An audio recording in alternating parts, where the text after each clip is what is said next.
Let's begin to settle in and quiet down to approach our yoga practice. Today happens to be just a very celebratory and special day for me. Today I am the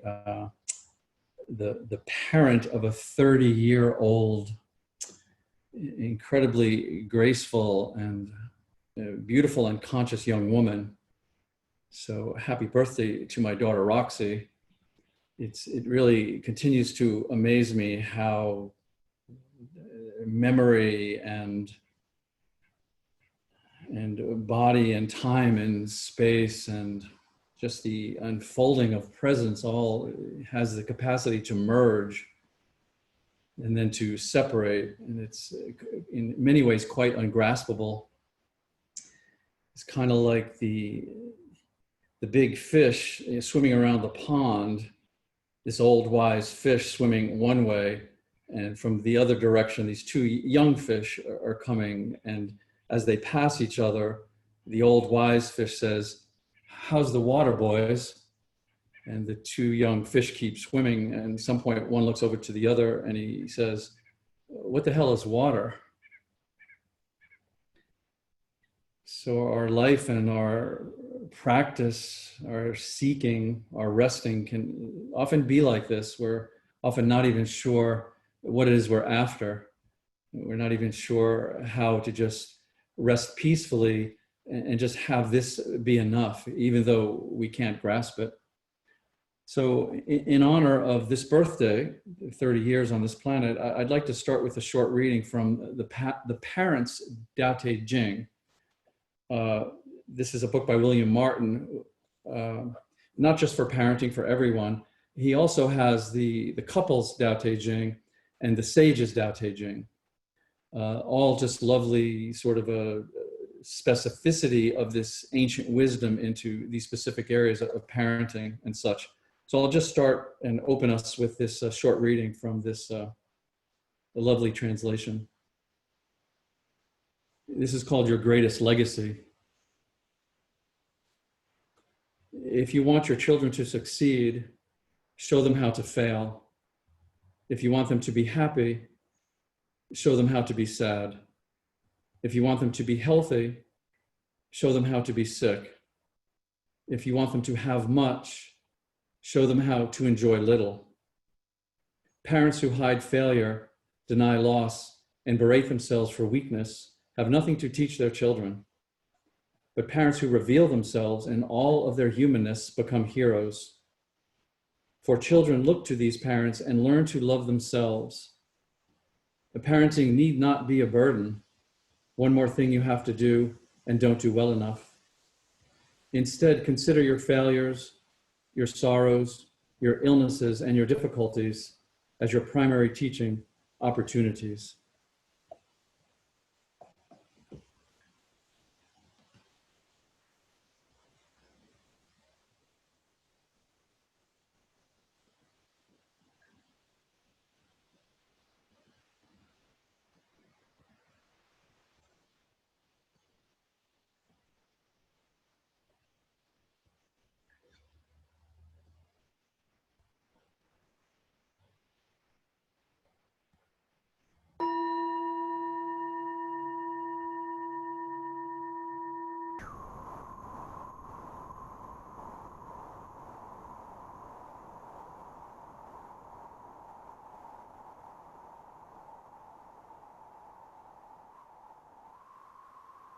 And now the recognition of yoga.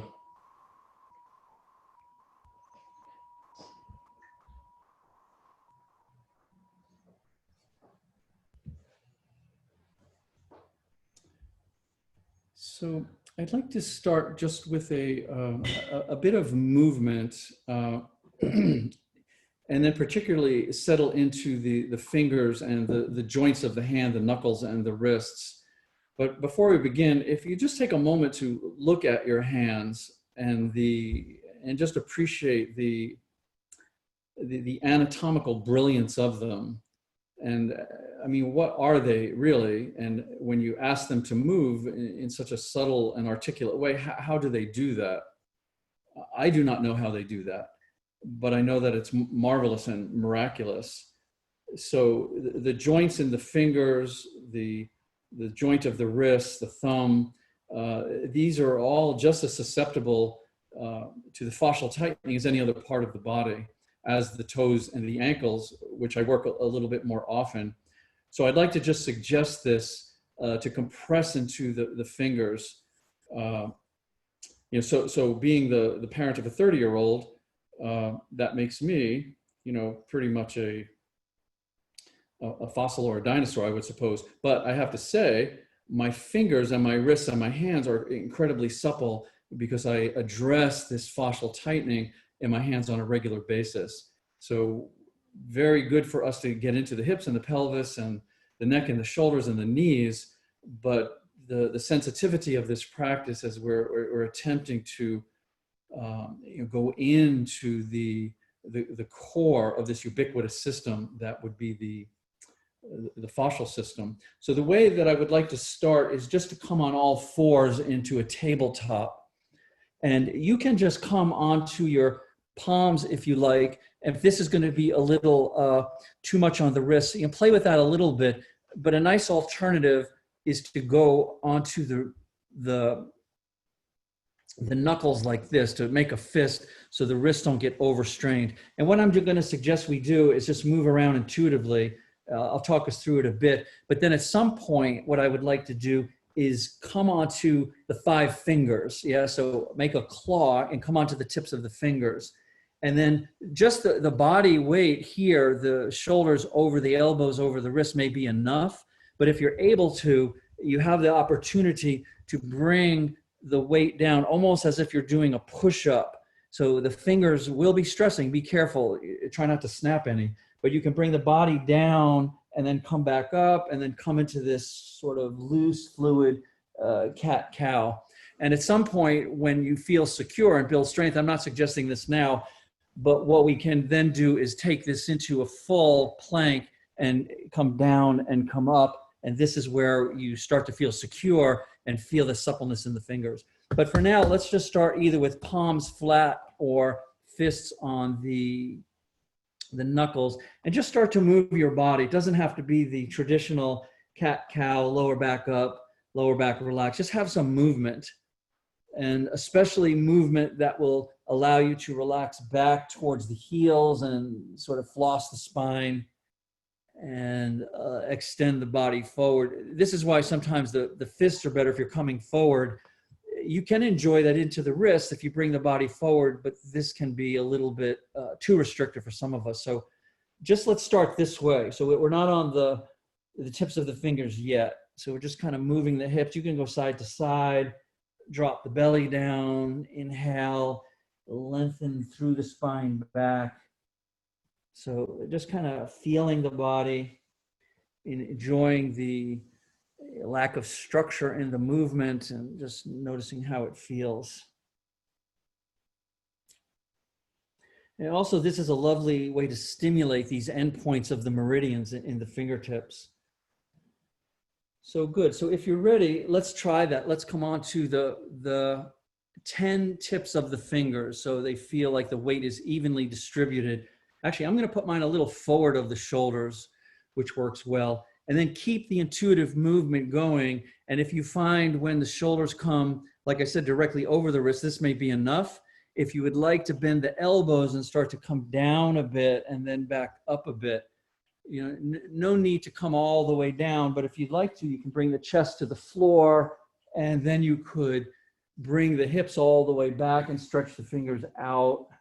So you will feel it to your capacity. You'll feel this compression, especially if you're not used to it. But this is very lovely to ward off any apparent arthritic conditions, symptoms in this area of the body, and stimulate the meridians, and just to keep the suppleness through the hands and the fingers. And they're just such incredible instruments, and we want to really take good care of them. Good. So a few more, if you're still with us, to bring the body down, bring the body back up. These little sort of modified push-ups, if you will.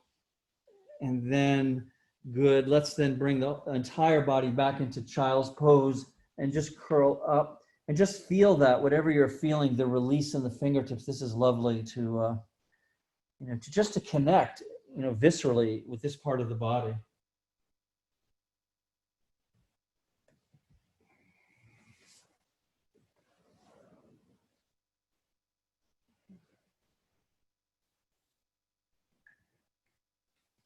And then come on up. Let's roll up from the child's pose. And what I'm going to suggest, this may be a little different for you. I'll explain the purpose to it. Is to take one of your blankets and make a nice long roll with it. Yeah. So what I've done is I've just taken my blanket this way, a sideways rectangle.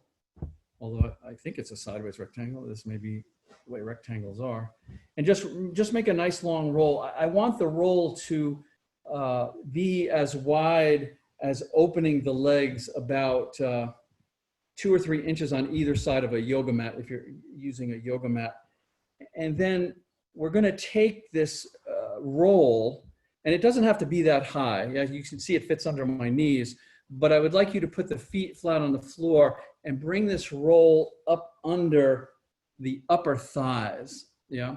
So the purpose of doing this way is to slightly restrict the pelvis. So we've got a little bit of pelvic tilt.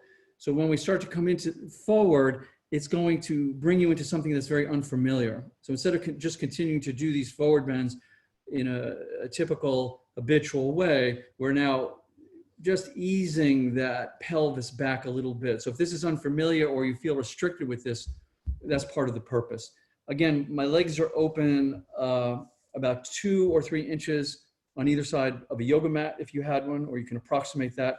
And then we're pulling this roll up right up under the upper thigh, so you can see there's space under my knees. And then allow the lower back to relax and allow the weight of the body to draw you forward. And if this is indeed a bit restrictive, then just simply, have whatever bolsters you use to support the upper body. This also helps to round the lower spine in this, straddle type position, especially once the pelvis tilts forward. It's a little more challenging to round the lower back. So this is a little bit pelvic tilt, lumbar compression, just explore it. The only purpose for this posture is to explore what sensations are being evoked.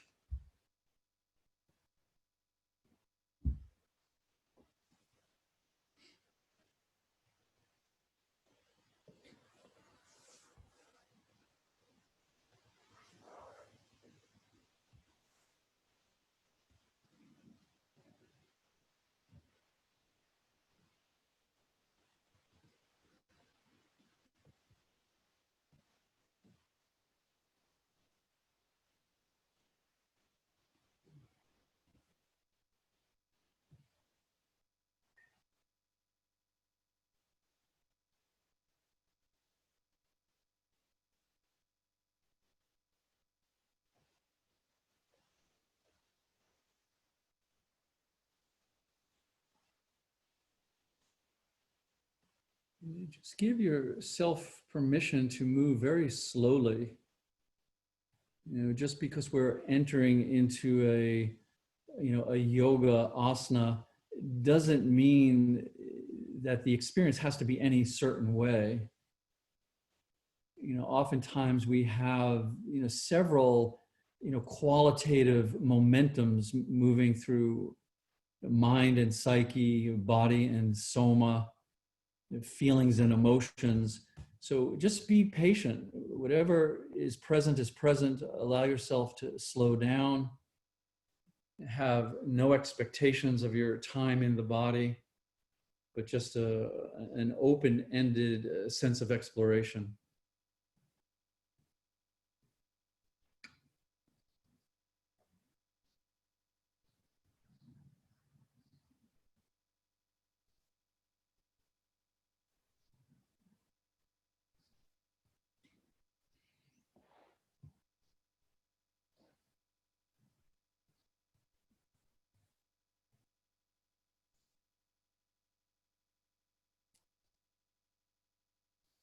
And I think always to, just take a few moments and appreciate that you're willing to, um, take this, journey into your interior. We have so much, most of us have so much support for the journey that is, we're able to express externally. Um, this is really what the outer, the fabric of the outer world allows us, such a luxury to have all these supports. But once we quiet down and start to bring our, simple, open-ended, non-judgmental awareness internally, the support is very different. The support is more just relaxing and breathing and trusting and, letting go of our need to make something happen.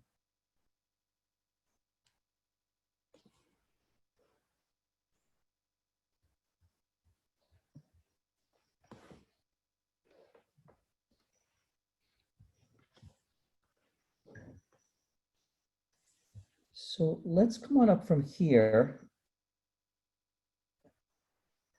And maybe this is quite awkward for some of you, but just stay with it and keep exploring, the shifting of the pelvis. It may be subtle or not so subtle, depending on your restrictions. And so once you've come up, let's take that roll and just slip it under the knees now. Yeah, so now this is going to allow your pelvis, for most of us, to tilt a little forward. And again, it may not be discernible, but anatomically, this is what the support is allowing. So the same angle of the legs, the blanket under the knees now, and the same softening and unengagement of the lower back muscles to just come back into forward. And you can go to your hands, your forearms, your bolsters. Good to relax the upper spine, the neck, and just settle back in.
And, like everything that I share, it's really only meant for you to explore. So when I say that these internal supports, maybe, psychic or mind or feelings or emotions or body or soma, this is not meant as a cookie cutter. This is not meant as a technique. Really allow your awareness to drift. Most of our thinking, and I would say actually most of our movement is quite habitual. So if we want to feel supported internally, if we want this, internal journey to be supported, we want to explore that. We don't want to just linger in a pose, let the mind just go right back to its habits, let the body react to its habits, and then hope we get a bit of benefit at the end. The vastness of yoga is giving you tremendous freedom to explore the depth of this internal experience.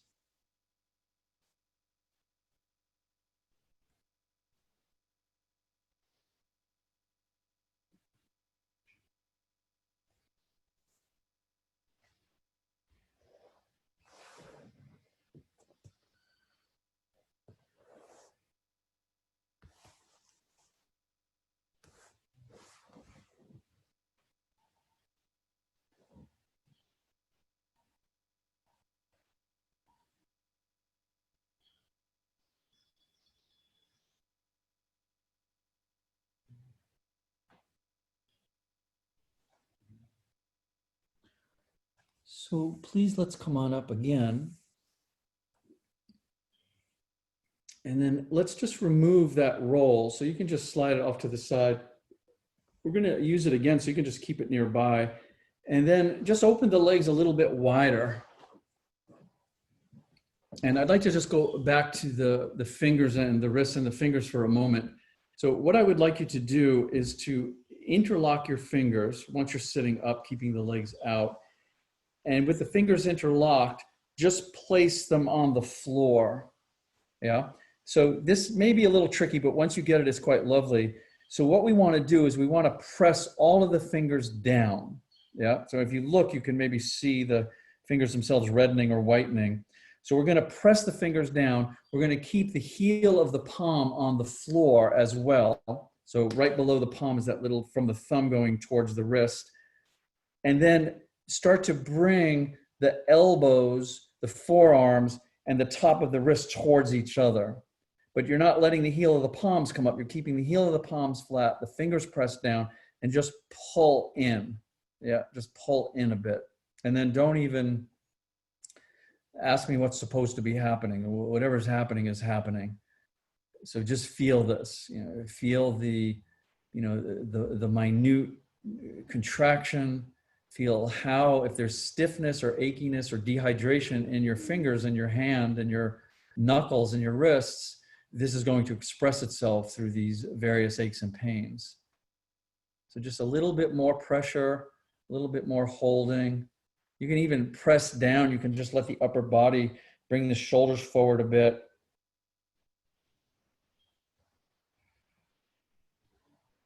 And then let's release that. And then you may want to, once you release, just make a tight fist and open it out, tight fist and open it out. And then with the legs open, no support under thighs or knees, let's come forward again.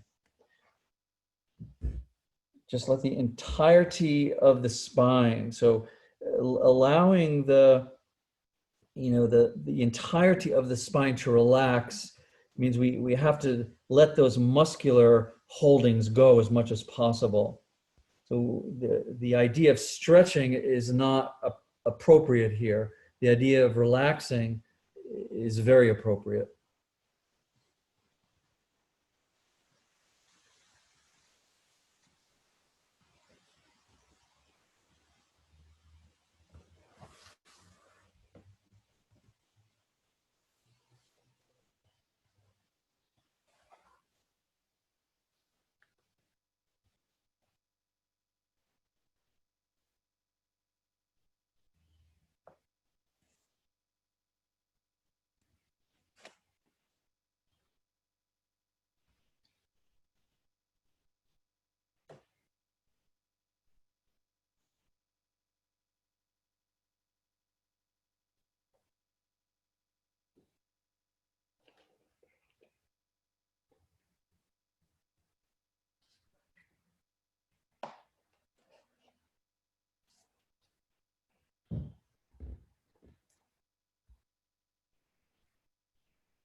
In a way, this, exploration and this quietness and this, fabric of stillness that we cultivate, in a way, it's almost like a guiltless or a non-judgmental house cleaning, because we're not being asked to change anything. We're not being asked to judge anything, but we have the great invitation and the great capacity to look at this fabric, this internal fabric, again, whether it's mental, emotional, or physical, and see what is really working. And if there are things that are not quite working, even then, we're not asked to change. We're not asked to eliminate. we're asked to observe. We're asked to see maybe why is it there? Can we permeate a bit deeper into these experiences to see, is there something I want to loosen here? Is there something I want to observe a little bit more closely? Something I've been ignoring? Something that's at the periphery? So allow your sensory experience to really drift towards the edges as well, towards the periphery. This is such a lovely metaphorical definition of vibration, as we can allow our senses themselves to contract into our core or expand out to our periphery, which we can't really find either one as a boundary, but so lovely to just feel that, the contraction inward, the expansion outward. And all the time we're just scanning and observing and trying to cultivate as much loving kindness for this whole experience that we can.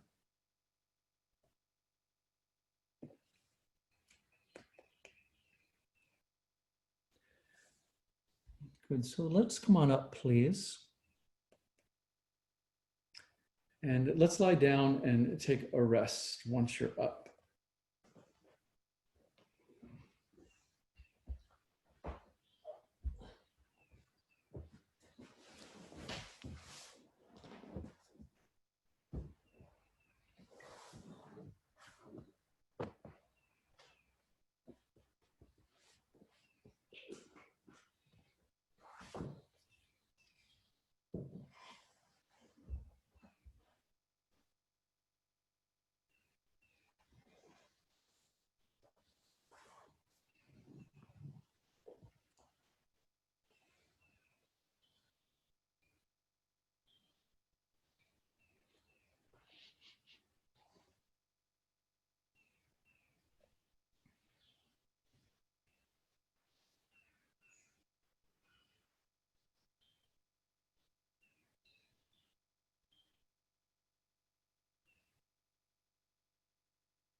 And oftentimes this, this combination of contemplating and resting, and moving into the fabric of our being with no agenda. This can be so powerful in that we can often see how many of our problems and our challenges and just our sense of projecting separation, it takes tremendous energy and work. And what yoga is saying is, just sink in, just quiet down, sink in, relax. As an experience appears, really explore it. Don't allow these habits to keep being triggered that we think we know the outcome. We think we know the specifics, that we are certain. Working to be certain, working for certainty, it can be torture. So the yoga is saying, no, separation is not your nature, is not in your essence. And when we can relax and feel that, we can relax and contemplate that, then we can see how much effort we may be putting into creating things that are relatively worthless. So it's very much a contemplative practice. It's very much a meditative practice. It's very much a physical practice. But the essence, the core of where we're attempting to relax into, and I emphasize this relaxation into, is our own essence, not a theory, not a philosophy, but a conscious being that we are. This is where we start. This is our groundedness. We are conscious. We know that we're conscious. And then what is it that is unfolding from there? Is it separation, and is it challenges and fear and worry, or is it connectedness and life and aliveness and safety? Okay, so let's come on up and let's take that roll that you had under your knees, that we did the forward bend with, and I'd like to use that across the lower back. But I also want to roll up a secondary blanket or towel. And when I was doing this morning, I went too low, and it wasn't what I really wanted. So you're going to have to kind of play with the height of the roll. We're going to attempt to twist into the upper spine and twist in the lower spine at the same time. So both of these things will be horizontally placed, and we're going to sit in front of the blanket, and then just have your secondary roll for your neck out here somewhere. I want to be able to see myself so you can see me. So what we're going to simply do is just tuck this roll that we used, and we don't need much because we're going to add something to it. So don't feel like not enough is happening. Just kind of judge that. So that's why I kept the roll nice and low, and I didn't suggest a small bolster. I'm specifically suggesting a roll. And then what I would like for the support of the upper spine is to pull this in and really tuck it under. Oh yes, you can see. So your chin comes nice and high above the forehead. Yeah. So when I had it down like this, the back of the head was on the floor. I didn't feel that gentle compression up into the cervical spine, which I would like. So if you roll the blanket up a little bit more, then you don't have the back of the head on the floor. The chin is up, and because of the softness, hopefully you'll feel, like I said, gentle compression, but also support for this part of the body. So again, oh yeah, it's quite clear there. The chin is a little bit above the forehead. Then just let the legs relax out. Make sure you're good in the lower back, and we'll just stay here for a while before we add anything to it.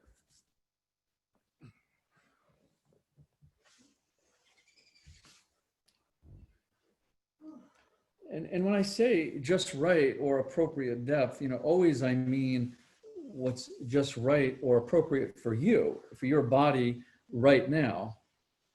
So we always want to be checking in with that, and, not letting the habits or the ego decide, what's appropriate, but to feel the feedback that we're getting, and then like, oh yeah, this is what I need right now. So maybe in 3 minutes, you'll need something different. Maybe tomorrow you'll need something different, but what support, what level of compression is appropriate to your body right now. And again, it's so we can sink into this relationship between the core and the periphery.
And just a bit of gentle inhalation into this lumbar area, and just feel it. It wants to, arch upward a bit when we inhale, and you can encourage that a bit, but very gently, and the relaxation on the exhalation. Especially when we come into areas that feel rather solidified, we want to always explore that there's, the breath and the movement and the breath are so intermingled as to not be able to separate them. Why would we? But because we can't. But oftentimes we separate them in our mind. So it's either the body feeling solid, the breath, trying to push through, but the combining of them, the blending of them, the merging of them, this is so therapeutic for the body, and a way to treat your body as gently as it deserves. So the inhalation, you can just feel these micro movements of the vertebra and the sacral area and the curve of the spine, and the exhalation, the release back into rest. So just do this gently for a few breaths.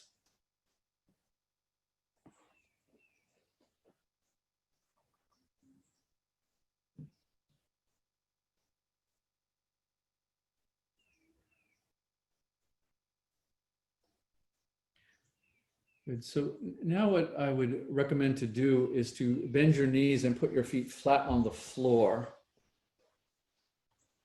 nice and firm, and just leave them there for a moment. And you can choose which side you do, really. Sometimes, I'm drawn to my less tight side, my tighter side, but just for the sake of uniformity, I'll suggest this. And if you want to go opposite, please do. But just keep the feet flat on the floor and let the head turn to the left. So the left ear is coming towards that roll you have under the head. And just let the weight of the head dictate how deep it is. Don't push or press it. And then when you have that set, then let the legs go in the opposite direction over to the right if you're doing these directions. And very often you want to have a little adjusting of the feet. So sometimes I'll walk that top foot away to open up the hip, but just know that you can do that. You can just sort of adjust the feet. So we have both knees going to one side, the head twisting to the other side.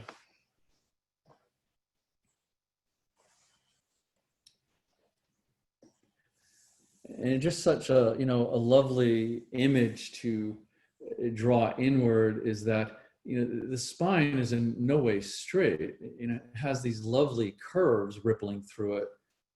And so we want to feel that. We want to feel that this most complicated organ of the spine has these supportive curves. And so if we can compress in a bit, ease in a bit, and explore the tension that well indeed may be trying to straighten them, this is not what we want.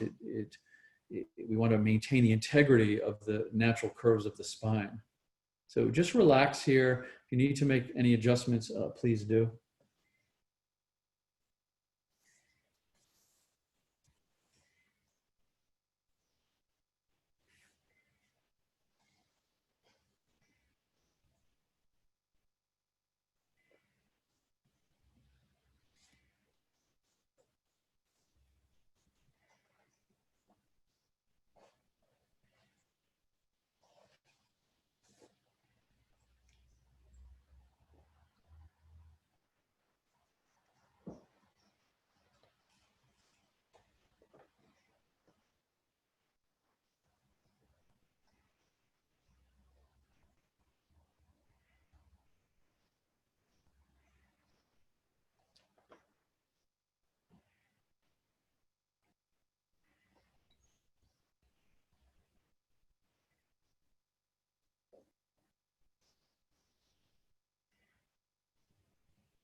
And really and truly, if we distill the only that we really need to do, to enable this yoga is to simply be present.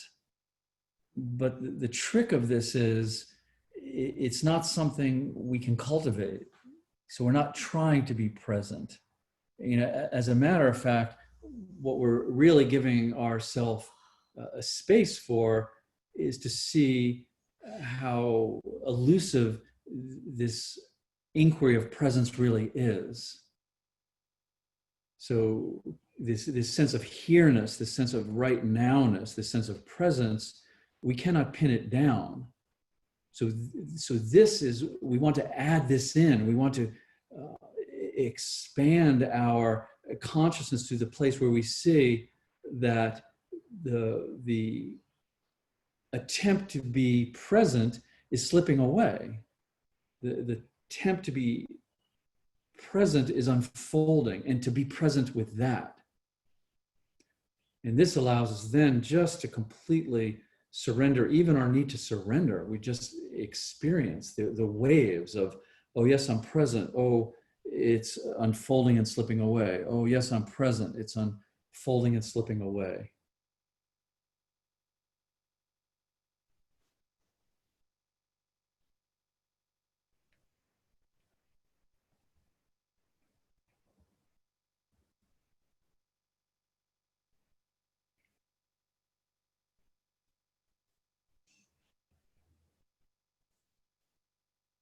So very slowly, we're gonna just switch sides here. So go nice and slow. These areas twisting together like this, again, maybe a little unfamiliar to you. So just bring the head up.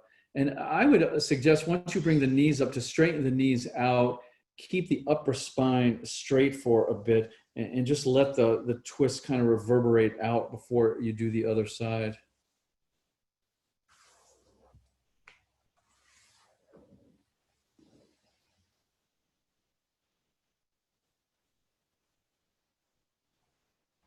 And then any counter movement you may feel before we begin the other side.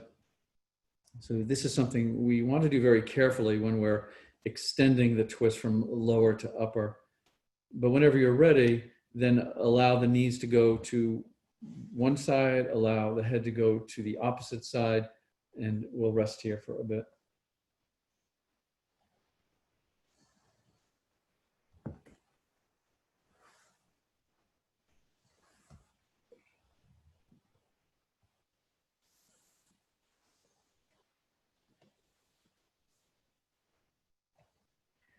It's kind of like this, the very first piece of music I played for my daughter 30 years ago.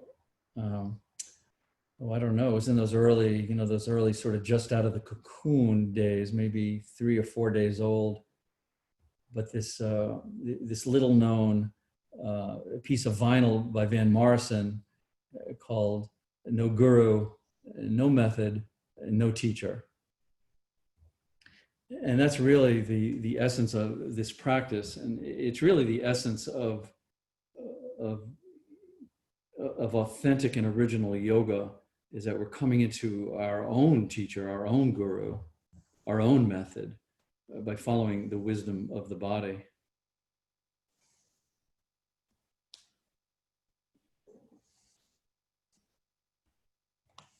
No guru and no method and no teacher.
Allow the breath to continually just slowly seep in. Very, very gentle with our breathing.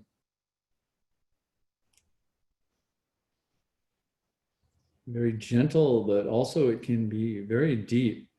Sometimes we notice when we slow the breath down, we can actually deepen it. We're almost as if we're making more space, more lung capacity, breathing into the whole body. And this can often allow us to also feel a sense of wholeness. It's slipping below that, those mental habits of having to compartmentalize everything and separate everything, but the relaxation into the depth of the breathing into the whole body can just really bring us to a simple recognition of our intrinsic wholeness.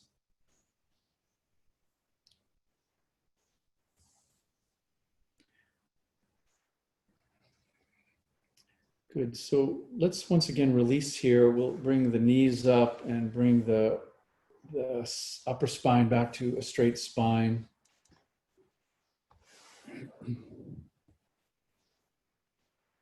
And then just take a few moments to really follow how to naturally come out of this. And I'm going to, recommend especially the upper spine, because who knows what lurks up there, especially holding it for this time, the muscular tension can build. So be extra cautious. You may just want to, slide that towel out from under, or have a little bit movement back and forth first. Same thing with the lower spine. So when you're ready, let's remove both of these bolsters, and we'll just lie flat or curl on your side, or any position that feels most supportive. We'll take a rest here.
And I think the thing to, play around with, really, it's very interesting once you, bring sort of a lightness and a playfulness to yourself in this way.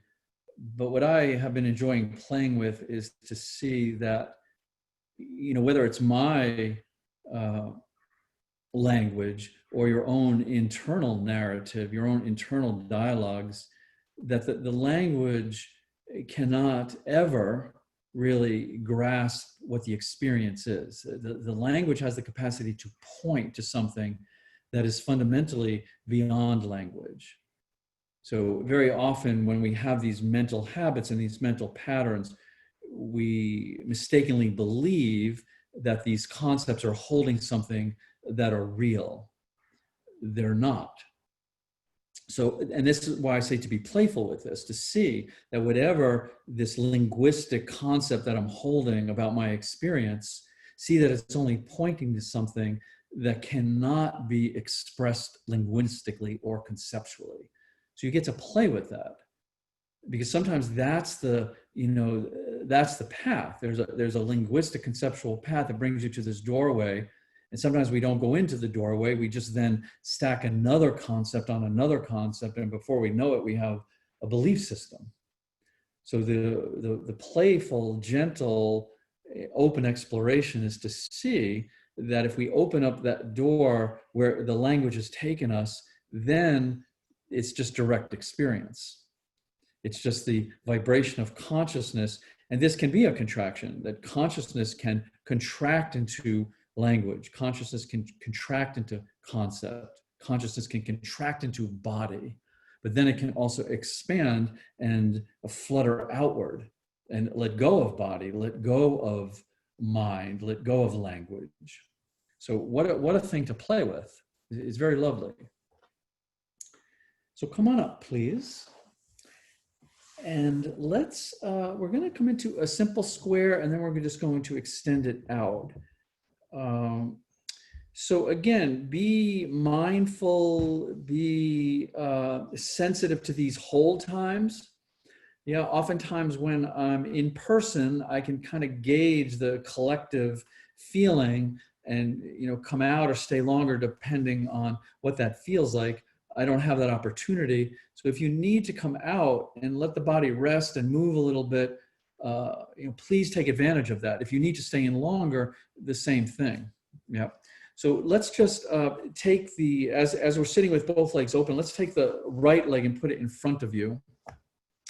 And then take the left leg, if you're able to put it up onto this right leg, just with the foot on the right calf, or you could come up onto the knee, or you can come up into the hip is also nice. So just whatever your most traditional square pose might be.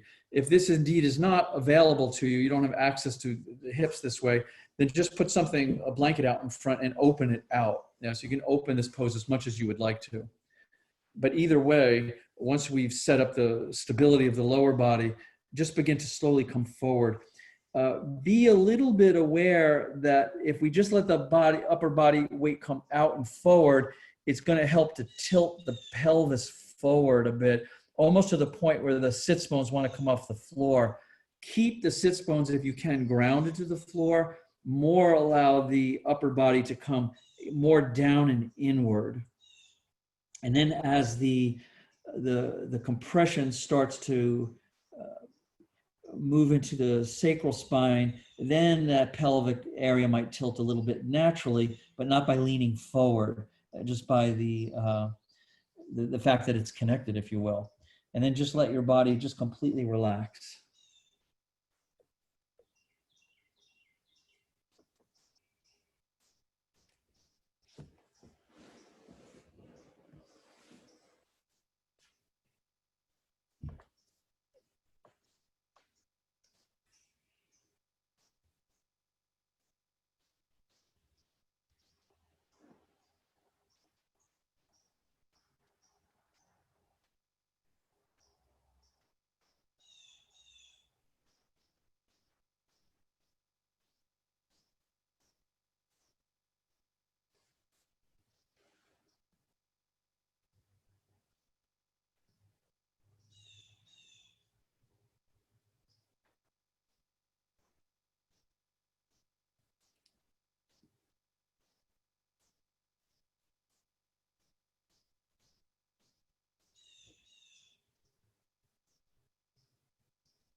So just continue to gently let go of the language, let go of the commentary, and just intuit what it may be pointing to. So don't add more commentary onto the commentary. This will just take you in a circle. So just as you're relaxing your breath and you're relaxing your body, relax that inner commentary and just intuitively notice. It's just a noticing, an open-ended noticing to what it might be pointing to. And then this is often very cyclic. Then the cycle then comes back to the commentary. And we let the commentary build a bit, we notice it, and then we relax that and notice what it's pointing to. So we just as we have a physical rhythm of cells and tissues and organs, we have these mental rhythms as well of a building up of internal dialogues, a noise of the mind, if you will, a debris of the mind. And we let that debris settle, and then we just sink into whatever the texture, the texture of the non-verbal, non-conceptual experience.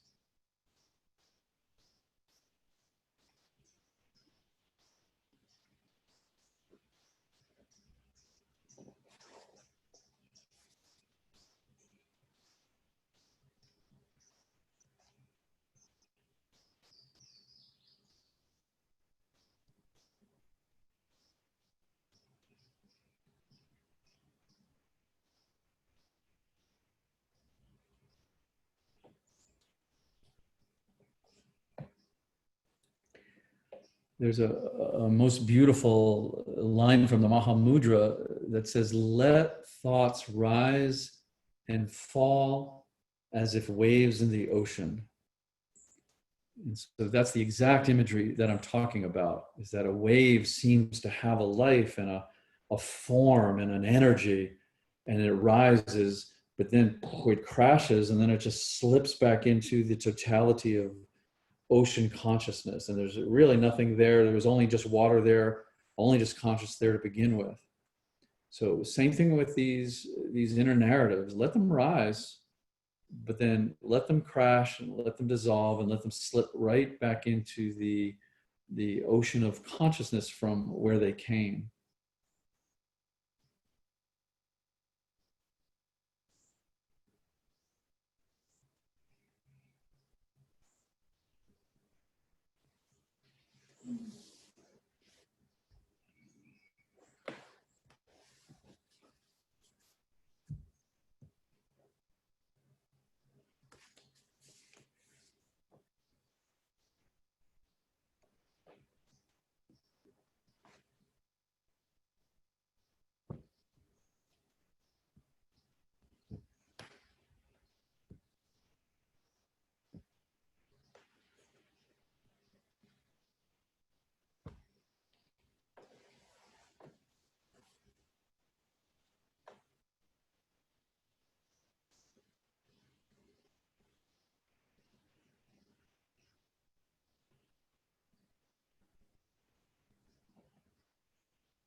So lovely. Let's just drift up from here. And let's just open both legs out.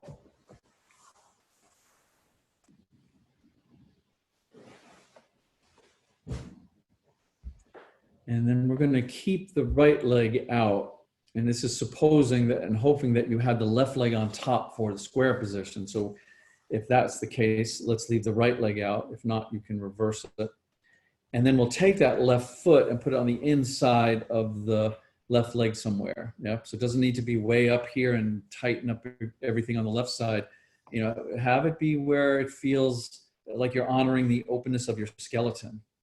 And then again, the forward bend, we don't want to come out and forward to tilt the pelvis intentionally. We want the pelvis to just naturally tilt from the relaxation of the lower spine. So coming forward, support yourself or just let the upper body dangle, but try not to have too much muscular engagement. You know, that's always a tricky thing is, you know, when you're feeling the fascia tightening, how do we relax the muscle? Just very carefully.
And this internal sensitivity.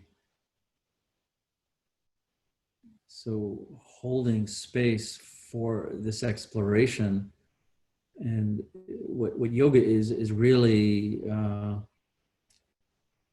enabling us to explore is that these internal states are not something that we have to put up with, that on some level, they're something that we create. And this is what we want to bring our magnifying glass to. So if there's an internal state, whether it's physical, emotional, psychological, or spiritual, and you feel somehow, let's say, trapped by it or uncomfortable with it, we don't just put up with it. We don't just attempt to fix it or oppress it. We see if there is a mechanism that we are creating it. So this is not a formula. This is not a self-help fix. This is an exploration. So in many ways, the yoga is saying, how can I get as close to the experience as possible? Not the language about the experience, not the concept about the experience, the experience. And then what is my relationship? Am I holding it? Am I putting up with it? Or am I seeing that there is an energy, there is an intelligence of creation here? And this is creativity. This is yoga is creativity. Life is creativity. Your breathing, your thinking, your heart beating is creativity. And you are free to explore this in any way that you like. Yoga is just suggesting we hold this container of stillness. We hold this container of curiosity.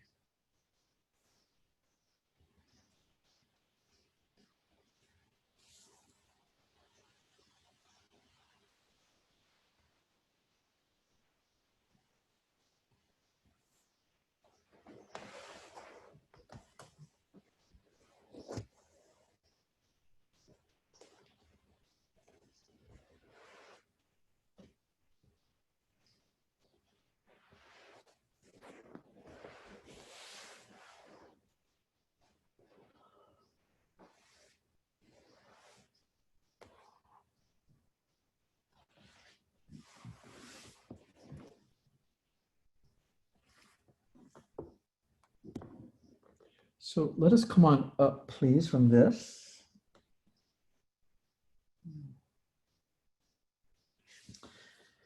And I'd like to just do something for an interlude before we do the other side of this. So what I've done is I've taken the large bolster, and if you don't have the large bolster, we can just build up something just to really support the entire torso. Yeah, so I've put a blanket.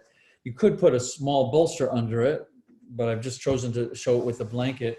I'm also going to take my blanket and just to have some softness for my knees. I try to stay on very good terms with my knees. And what we're simply going to do here is we're going to just take a supported child's pose. So you can tuck this bolster, pretty low in the belly to support the lower belly. And we're going to go back to where we were earlier with the neck twist. So I would recommend to go either side. Sometimes it's nice to start on the tighter side, sometimes the looser side. So once you feel supported on this elevated bolster, I'm going to put my right ear, because this is my tighter side, on the bolster. So we have a nice little neck twist, and just relax that way. Or you could do your easier side if you choose. So again, the blanket under my knees is just for comfort, and let the arms relax. And make sure the whole torso feels supported. So if you need to build this up with your pillows, it'll be basically the same thing. And this often for some of us, for the child pose, is not as intensified into the hips. So if it is, build this up, a little bit more. Let your hips relax, and we'll just put one ear on the bolster, so we have just a nice gentle, really a gentle, relaxing, supported child pose with a neck twist.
in all of this, referencing language and thoughts, um, in yoga, we make a very clear distinction from your thoughts and your mind.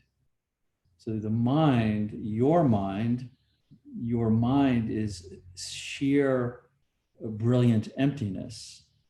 The thoughts simply arise and pass in this brilliant emptiness. This is why the Mahamudra uses that metaphor of the waves in the ocean. The ocean is vast, and then a wave arises thinking it has this great presence and form, but it's really only water, and it just slips back in. So this is a part of the discernment, is to see that each thought has a separate movement.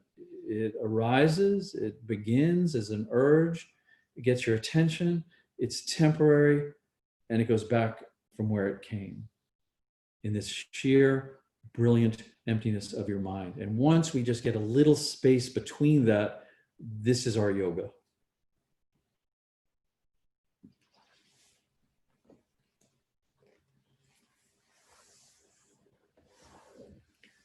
So if you're in a good place on this side and you want to stay here longer, feel free. If you'd like to very gently start to move to the other ear, that would be a good time to do it, or this would be a good time to do it.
Good. So you can bring the neck back to a nice, straight, neutral place and allow yourself to come up out of this supported child pose. And then let's come on up and continue where we were before this interlude in coming forward. So for this side, then I'm recommending to bring the left leg in and bringing the right leg up onto somewhere on that left leg. And again, if not, a little bit of padding out front is nice. And then just a nice gentle descent into all of these threads and fibers and tuggings and pullings. Try not to bypass even the subtlest sensation. Sometimes we think we have to get to where it's at, but once we start to understand the fascial system and all its intelligence and its mystery, we really cannot get to where it's at, because it is not at one place. It's vibrating and moving and reverberating through the whole body. and this can be very tricky to really to really trust, but it often it gives us this this way to explore the difference between when we're entering into a fixing mode of the body, we have to fix something, and when we start to understand what a healing process is. So we're entering into the totality of the intelligence of the body, not that spot where we think it's at. So it's just lovely. It's lovely that we can sit in a simple pose and we have everything we need to feel, to experience, to breathe, to awaken.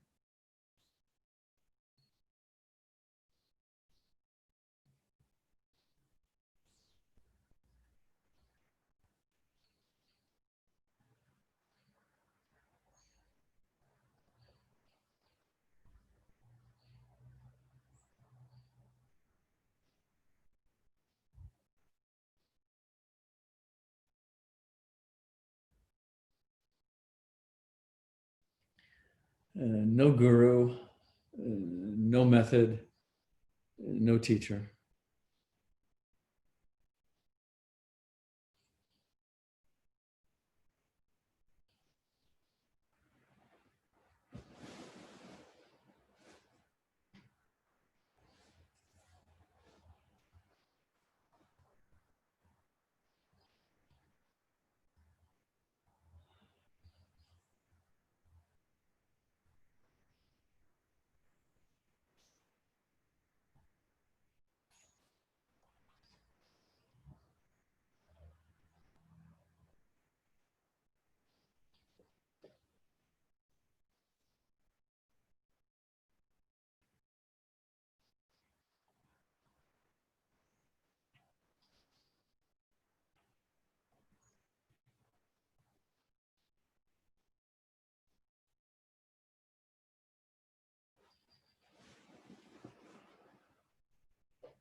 And just notice your energy, without any judgment, or there's nothing to figure out. But when these urges start to arise, or these, thoughts start to appear of, how long has this been? When will this be over? This is getting tight. Just that chatter. If you can relax energetically a bit, if you don't have to put everything in place, you don't have to impose a discipline on yourself, but just notice that your energy is either being absorbed into and exploring the content, the texture of the discomfort, or you're starting to resist it. So this is an energetic relationship with resistance. Doesn't matter what we think it is. And so you get to notice that. This allows us to keep softening inward. This allows us to, if you will, to sort of peel back layers. So the yoga is when we experience, we think, we see, we feel the resistance, but we simply don't resist it and then see what happens.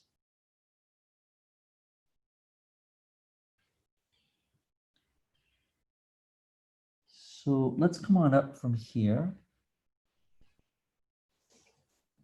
And let's open both legs out, but we're going to keep the left one out this time, and we'll bring the right one in.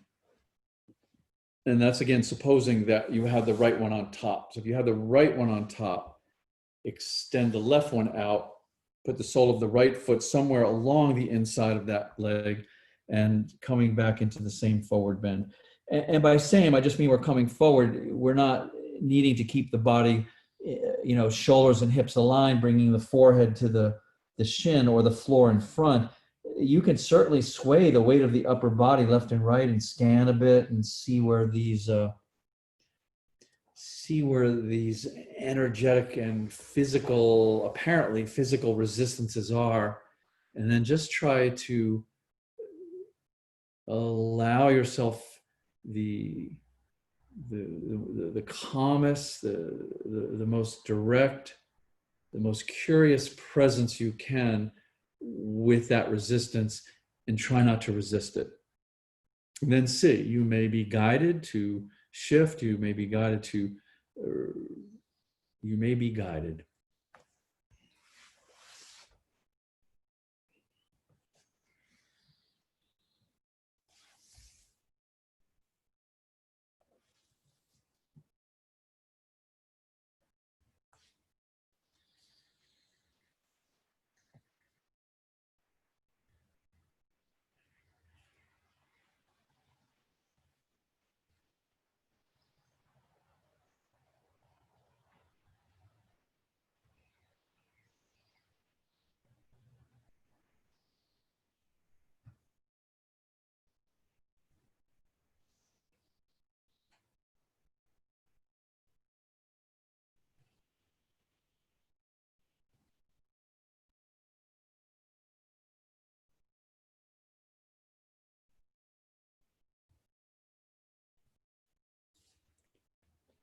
So pay attention to the edges, the periphery of your senses.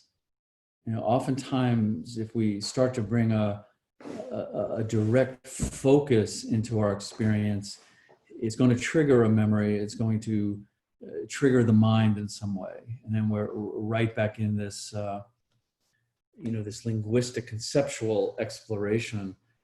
So allow yourself that freedom and explore what that even means, that we're not really needing to focus.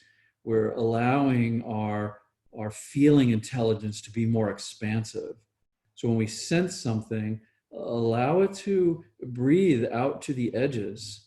See how expansive we can be, and see how they can morph and shift. Just the incredible diversity of what you're able to feel when we don't block it with a label.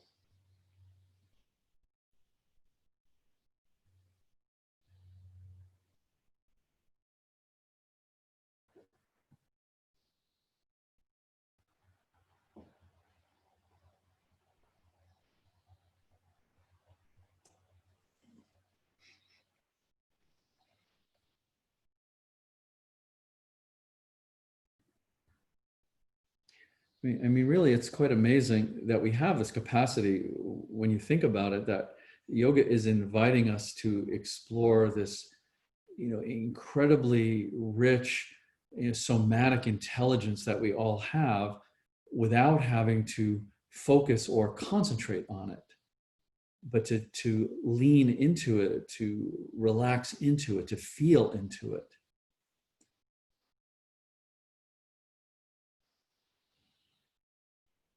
And this can be incredibly grounding. We can feel the fabric and the floor beneath us and the earth beneath us. And this can be incredibly elusive and expansive and ethereal. So we're not attempting to practice technique. We're really interested in this sensitivity, the sensitivity of who we are, sensitivity of what is expressing itself through all of our bones.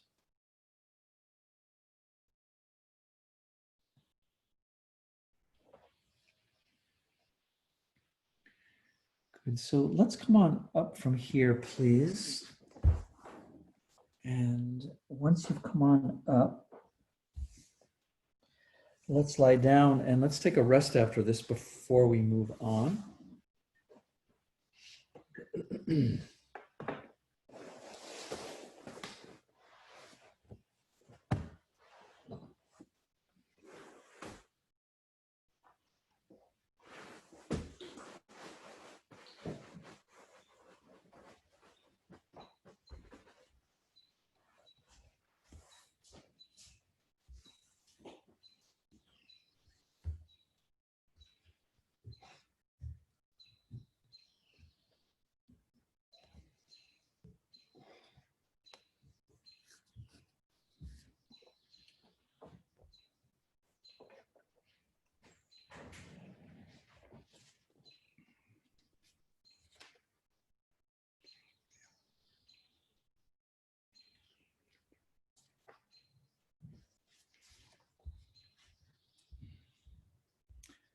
So a few classes back, I was talking about my excitement about this brand new translation of the Prachabinja Rijam, the essence of recognition, just an ancient Gita that's just been newly translated. And so I'd like to share one with you, and not really for you to grasp it in some kind of concrete way. The reason these are sutras are twofold. One is that, 9 centuries ago, when this was received, this was well before the iPad was available. So all of this wisdom was memorized. It was passed word to mouth. So the form of the sutra is meant to be extremely concentrated. And with that in mind, that concentration is also meant for us to bring a single point of contemplation. So we don't take a sutra in and layer it with other things and compare it to, we don't read it like we're reading for entertainment. The purpose of a sutra is to allow us to have a very deep, simple contemplation on the wisdom that's being expressed. So I share this with you in that vein, really. I just find, I'm going to read number 3. I just find it so not only beautiful, but also so incredibly, I think, current to the larger context of our collective experience. The sutra itself says, the particular way that the field of experience appears is due to the degree of unfoldment of the individual. So I'll share the commentary with you. And so this is particularly, relevant. All of them are relevant to our yoga, but because we are really attempting to explore the nature, the reality of our experience. Experience appears to be what the degree of sensitivity and clear understanding of the perceiver allows. As examples, it can seem to be dull, objective, limited and limiting, dangerous, material, existing entirely separately from the observer, or can be felt as alive, meaningful, interconnected, and supportive, or can be seen to be nothing whatever but the divine shining forth of transcendental light of pure consciousness, bliss, and intelligence. Through the development of sensitivity and clarity that yoga enables, one learns to perceive the nature of one's being more and more truly.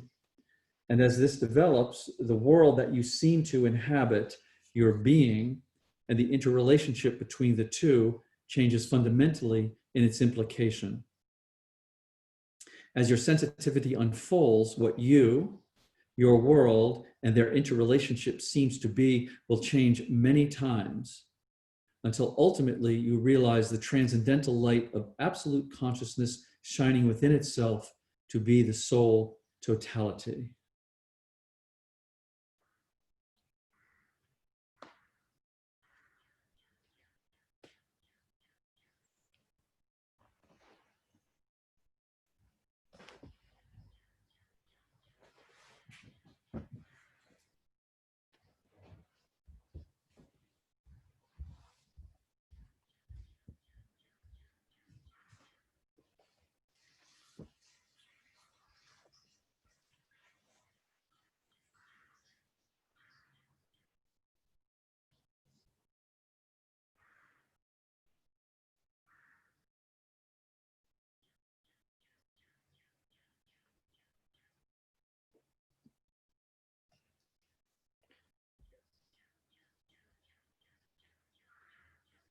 So the beauty of this and the wisdom of this is such that if we do have the experience, if our experience is unfolding that we feel anxious and afraid and unsafe and shrouded in darkness, we don't have to contract. We don't have to submit to the fear. The opportunity is to become, as the sutra is suggesting, to become more sensitive and to cultivate more clarity and to see that within this experience, there is light and it does not need to stay the same.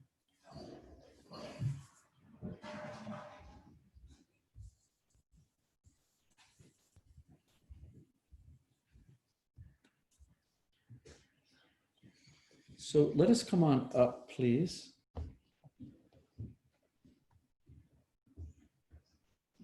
And I'm going to suggest to have something to support the mid-back right about at the shoulder blades.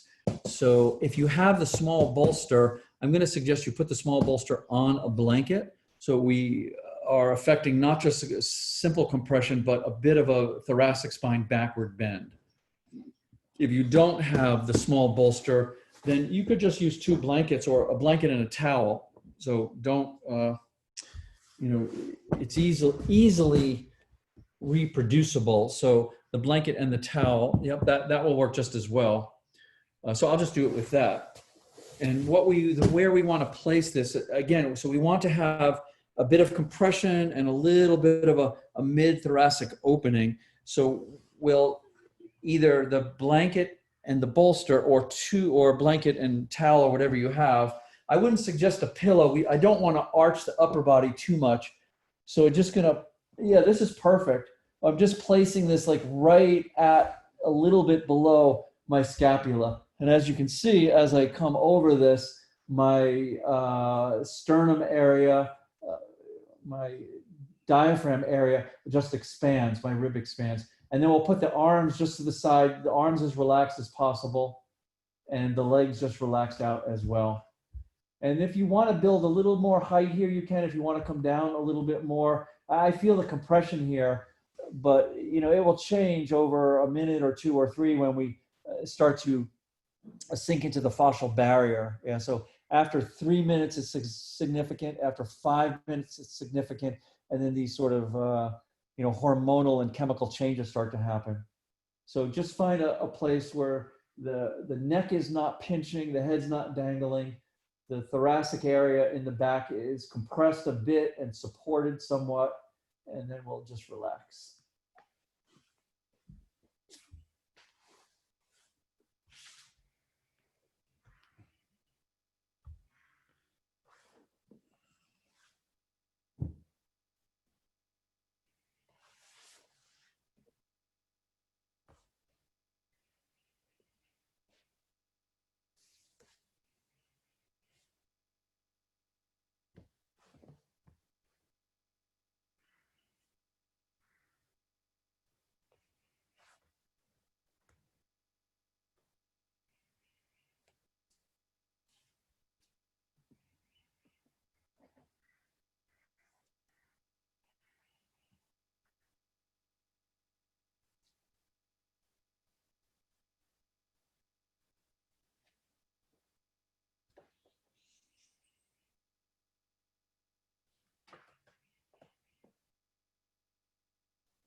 And again, as you're settling into this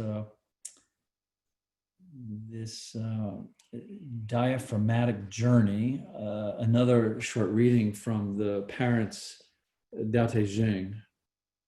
This one is called Clouds of Light.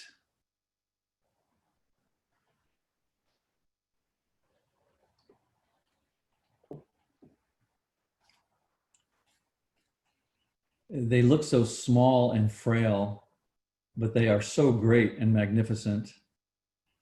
They are born of the same womb that birthed the cosmos and knitted together the galaxies. If you could see them as they truly are, you would be astounded. You would not see little children, but dancing clouds of light, energy in motion, swimming in an ocean of love. They are so much more than what you see, as are you. Life can seem mundane, but it is not. The children can seem ordinary and troublesome and fragile, but they are not. You may feel alone and separated and powerless, but you are not.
The simpler it gets, the deeper it gets.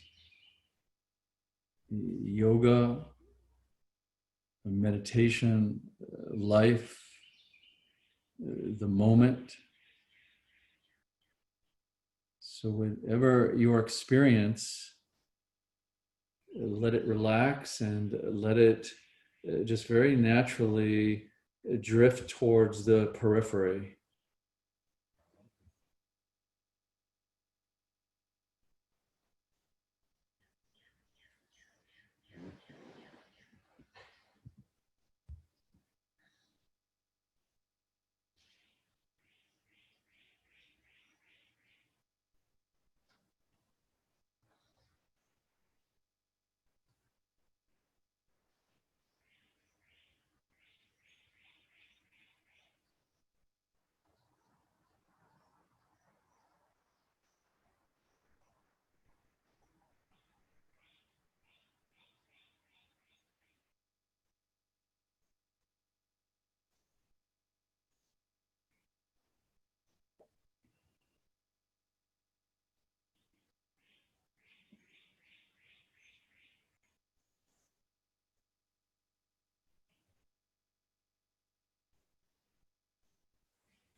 And begin to very gently breathe as if your body would very much appreciate more oxygen.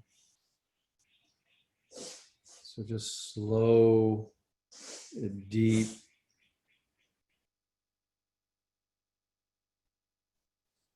grateful breaths that your body is responding with gratitude for this fueling, this energizing of oxygen.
So let's just have some very slow, conscious, gentle movement. Be particularly interested in how you're feeling in this mid-back area, this midway between lower and upper. And just start to move intuitively to release the muscular tension.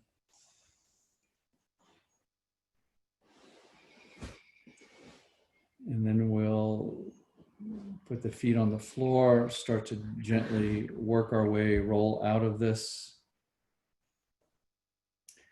And then just come into any pose you can be most comfortable in. We'll take a bit of Shavasana and begin to complete our practice.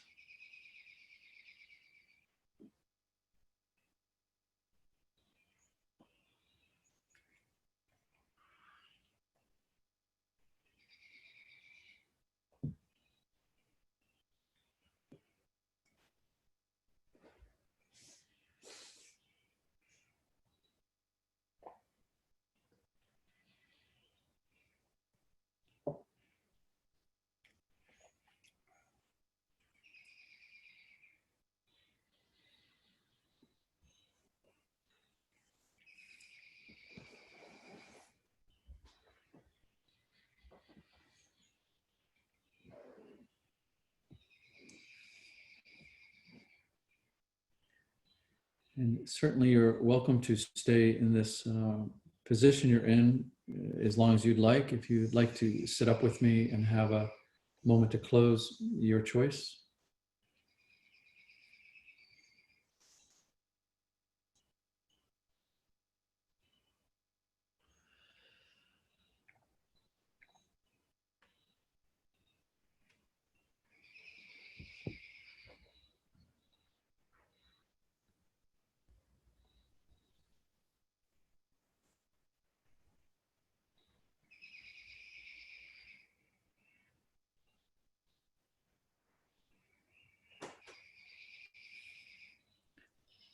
And meditation is simply to be who you are and have a little rest.